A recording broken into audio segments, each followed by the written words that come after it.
Have you ever wondered how scientists can tell exactly how much pollutant is in a water sample? Or how a pharmacist knows the precise concentration of a drug in a liquid medicine? It's not magic, it's chemistry. And the secret is a surprisingly simple formula that you're about to master. Welcome, engineering and science students. In this video, we are going to get straight to the point and learn how to solve numerical problems using the Beer-Lambert Law. This is one of the most fundamental calculations in analytical chemistry. By the end of this video, you will be able to, first, understand the core formula and its components. Second, confidently rearrange the formula to solve for any unknown variable.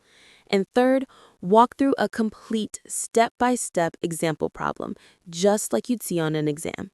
Let's get started. So let's start with the law itself.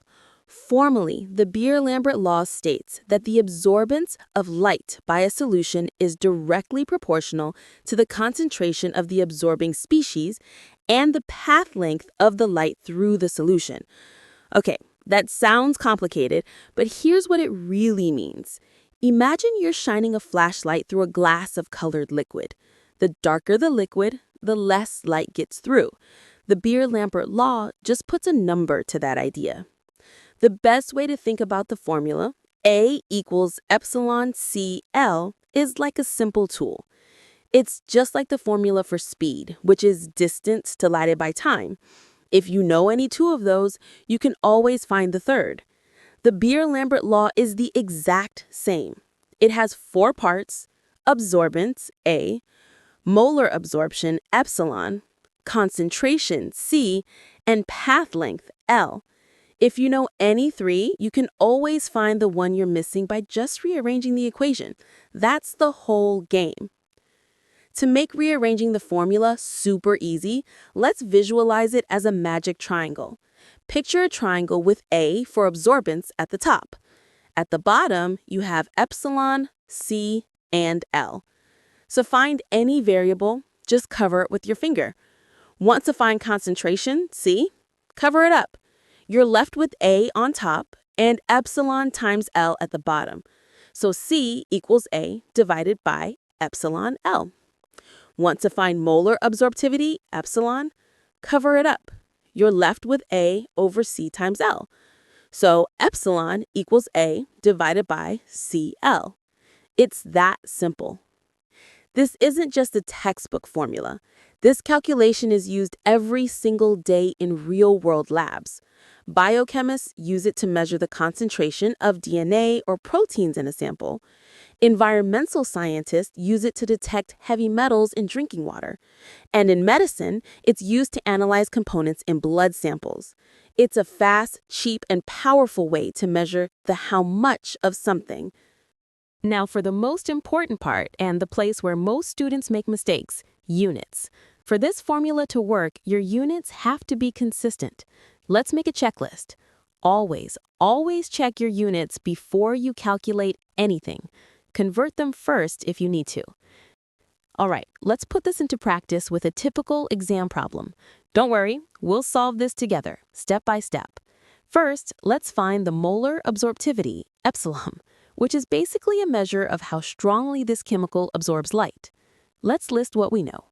We are given absorbance, A, which is 0.35. We're given concentration, C, which is 2 × 10 to the power of -5 moles per liter, and the path length, L, is 1 centimeter. We start with our main formula.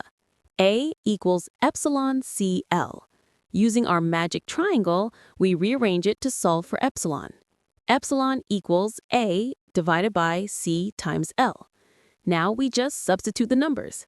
Epsilon equals 0.35 divided by the quantity of 2 × 10 to the power of -5 moles per liter times 1 centimeter. When you run that through your calculator, you get the answer. The molar absorptivity is 17,500 liters per mole per centimeter. And that's the answer to part A. Simple, right? Now for part B. We have a new solution with an unknown concentration, but we know its absorbance is 0.50. The key here is that since it's the same chemical under the same conditions, we can use the molar absorptivity, epsilon, that we just calculated. So let's list our knowns for this part. A is now 0.50. Epsilon is the value we just found, 17,500. And the path length L is still 1 centimeter. Again, we start with A equals epsilon Cl. This time, we rearrange to solve for concentration, C. C equals A divided by epsilon times L.